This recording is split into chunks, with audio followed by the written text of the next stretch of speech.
So ఎందుకన్నా మరి భరణి అంటే రామురాథోడ్ కంటే తోపేం కాదని బయట అంటారు, మీరేమో అంటే రామురాథోడ్ కన్నా తోపేం కాదు అని చెప్పి చెప్తున్నారు. కానీ నా దృష్టిలో, నా ఉద్దేశం ప్రకారం భరణి గారి కన్నా ముందు కెప్టెన్ రామురాథోడ్ అయ్యారు. అంటే రామురాథోడ్ కెప్టెన్ అయ్యాడంటే అతని దగ్గర ఒక మసాలా ఉన్నట్టే కదా, అతని దగ్గర ఒక గేమ్ ఉన్నట్టే కదా.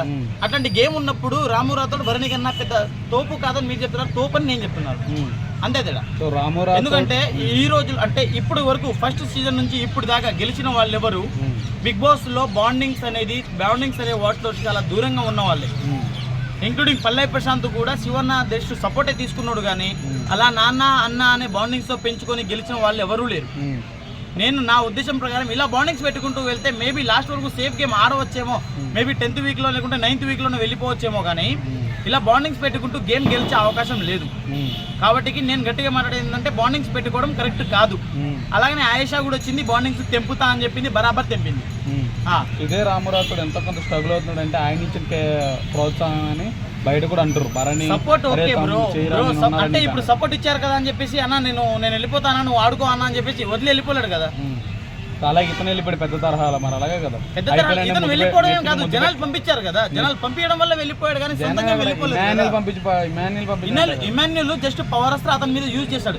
ఆ తర్వాత వాళ్ళు అది ఉంది కదా క్రాకర్ వెలిగేయడం వల్ల అది బ్లాస్ట్ అయింది. అది బ్లాస్ట్ అయినప్పుడు కూడా రెడ్డే వచ్చింది. అంటే జనాల దృష్టిలో కూడా అతను వెళ్ళిపోవాలి అనే కదా. జనాల దృష్టిలో ఏముందో ఇతని దృష్టిలో ఏముందో జనాలు కూడా ఇతనే ఫాలో అయినట్టు, ఇతను కూడా జనాలనే ఫాలో అయినట్టు అయిపోయింది అక్కడ. అంతే. ఒకవేళ ఇతనికి గ్రీన్ వచ్చి అతనికి రెడ్ వచ్చింది అనుకోండి, అప్పుడు ఇమాన్యుల్ పంపించాలని చెప్పి ఇమాన్యుల్ మీద పగబట్టొచ్చులే. కానీ ఇమాన్యుల్ పంపించిన దానికి జనాలు చేసిన దానికి ఒకటే ఉంది కాబట్టి మ్యాచ్ అయింది. మిస్ మ్యాచ్ అయి ఉంటే మనం బాధపడేటోళ్ళం. మ్యాచ్ అయింది కాబట్టి ప్రాబ్లం లేదు కదా. సో ఇమాన్యుల్ పంపించలేదు, క్లారిటీ లేదు అన్నావు కదా, అందరూ ఎడ్చారు. ఇమాన్యుల్ మాత్రం లైట్ తీసుకుని దూరంగా ఉన్నాడు. దూరంగా ఉన్నాడంటే కొంచెం గిల్ట్ ఫీల్ అయ్యిండు. ఎందుకంటే అన్న నేను కాపాడలేకపోయినా అని చెప్పేసి కొంచెం గిల్ట్ ఫీల్ అయింది అంతేలే. కానీ ఇమాన్యుల్ అతన్ని పంపించడం ఇచ్చేయడం ఏం ప్రాబ్లం అట్లాంటిది ఏం లేదు. అని కొంచెం అతనికి కూడా బాధ ఉంటుంది. మగవాడు బాధని కొంచెం బయట చూపించలేడు అంతే. అమ్మాయిలు అయితే బోర్ను కూర్చొని ఏడుస్తున్నారు కానీ అబ్బాయిలు చాలా తక్కువ ఏడుస్తారు. అబ్బాయిలు ఇమాన్యుల్ హౌస్లో ఎంతవరకు నవ్వించాడో అంతవరకు ఏడ్చిన పర్సన్ కూడా ఇమాన్యులే, అది నేను ఒప్పుకుంటా. కాకపోతే ఇమాన్యుల్ అక్కడ ఏంటంటే కొంచెం నేను స్ట్రాంగ్ ఉండాలి, నేను మళ్ళీ వీక్ అవ్వద్దు. సరే అన్న నేను ఇతను బెస్టే అన్నప్పుడు ఇతనికన్నా ఇతను బెస్ట్ అనిపించింది అతనికి. దానివల్ల ఇతన్ని కాపాడడం జరిగింది, అతన్ని పంపించడం జరిగింది అంతే అక్కడ. సో ఈరోజు ప్రోమోలో చూస్తే ఆయేషా మన రీతి మీద గట్టి ఇదైంది, ఫాగ్ రాసి కొంచెం ఫైర్ అయింది. ఆ ఫైర్ మీకు ఎలా అనిపించింది? ఫైర్ మామూలు ఫైర్ కాదు, వైల్డ్ ఫైర్. అసలు ఆయేషా కరెక్ట్ గేమ్ ఆడుతుంది. నాకు అడిగితే చాలా మంది చెప్తున్నారు కదా అరుస్తుంది, లేకుంటే ఆ తర్వాత ఇష్టం వచ్చినట్టు మాట్లాడిస్తున్నాను అని. కరెక్ట్ ఎక్స్పీరియన్స్తో ఆడుతుంది ఆమె. ఖచ్చితంగా తనకు 65 days ఎక్స్పీరియన్స్ ఉంది తమిళ బిగ్ బాస్లో. ఆ ఎక్స్పీరియన్స్ తోటి వీళ్ళని ఒక ఆట ఆడుకుంటుంది, బ్లాస్ట్ చేస్తుంది ఒక్కొక్కరిని. లవ్ ట్రాక్లు నడపడానికి నువ్వు లోపలికి వచ్చావు అన్న మాట అది తీసుకోవచ్చా? అంటే లవ్ ట్రాక్ ఇంత ఆట ఆడుకుని ఇన్ని రోజులు ఎందుకుంది మరి లోపలికి రీతు?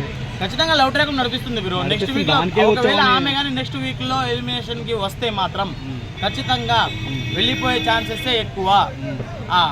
ఇది మనం గుర్తుపెట్టుకోవాల్సిన విషయం ఏంటంటే ఒకవేళ మాధురి గారు, తర్వాత రీతు చౌదరి, ఆ తర్వాత డిమాన్ భవన్ వస్తే ఈ ముగ్గురులో ఎవరో ఒకరు వెళ్ళిపోవడమే. అంటే బాండింగ్స్ ని తెంపుకుంటూ వెళ్ళిపోతుంది ఆయేషా రూల్స్ ని కరెక్ట్ గా బిగ్ బాస్ కూడా ఫాలో అవుతున్నాడు అని చెప్పేసి నా ఉద్దేశం. బిగ్ బాస్ బజ్ లో శివాజీ గారు యాంకరింగ్ ఎలా అనిపిస్తుంది? ఇక బజ్ గురించి మనం మాట్లాడుకోవద్దు బ్రో, మనం ఎపిసోడ్ గురించే మాట్లాడుకుందాం. ఆయన కూడా చాలా కించపరుస్తాడు బ్రో. లోపల జరిగేది బయట ఏం పోట్రే అవుతుందో అదే చూపిస్తాడు. ఇక బజ్ విషయానికి వస్తే ఏంటంటే బజ్ లో అక్కడ ఏం జరిగిందో ఇక్కడ అదే మాట్లాడతారు. నేను మాట్లాడే మాటలే ఆయన అక్కడ కూడా చెప్తాడు. కానీ ఆయన అక్కడ ప్రొఫెషనల్ గా చెప్తాడు, ఇక్కడ మనం డిప్రొఫెషనల్ గా చెప్తున్నాం అంతే తేడా, ఏం లేదంట. లాస్ట్ టైం చేసిన వ్యక్తి అర్జున్ బాగుంది యాంకరింగ్ ఎత్తుంది అనిపిస్తలే అంటున్నారు మీరేమన్నా? అంతే బ్రో. అంటే శివాజీ గారు ఇప్పుడు ఆయన్ని ఇప్పుడు నాన్న రేలంగి మామయ్య అని చెప్పేసి బాండింగ్స్ అట్లా చెప్తున్నాడు. కానీ లాస్ట్ టైం ఆయన సీజన్ లో ఉన్నప్పుడు కూడా నైని పవన్ తోటి నాన్న అనే బాండింగ్ తోనే వెళ్ళారు. కానీ ఆమె 1 week లో వెళ్ళిపోయింది. అదే బాండింగ్ తో వెళ్తే ఇదే ప్రాబ్లం, 1 week లో కూడా వెళ్ళిపోతారు. సో ఇదే ప్రేక్షకులు మనం చూస్తున్న లైన్ మళ్ళీ శివాజీ కూడా అడుగుతున్నాడు. సో బజ్ బోర్ కొట్టలేదు, అదే చెప్తున్నా కదా, బజ్ అందుకే బోర్ కొడుతుంది. అందుకే బజ్ గురించి మాట్లాడడం ఆపేస్తే బెటర్ బ్రో అంటున్నా కదా. సో వాళ్ళంటే ఇప్పుడు ఎందుకు బజ్ అరగంట గంట ఇక వాళ్ళ ఏం చేయలేము, వాళ్ళ టైమింగ్ వాళ్ళ డ్యూరేషన్ వాళ్ళు కాపాడుకోవడం కోసం, వాళ్ళ టీఆర్పీ రేటింగ్ల కోసం అది చేయడమే తప్ప వేరే బజ్ వల్ల ఉపయోగం లేదు.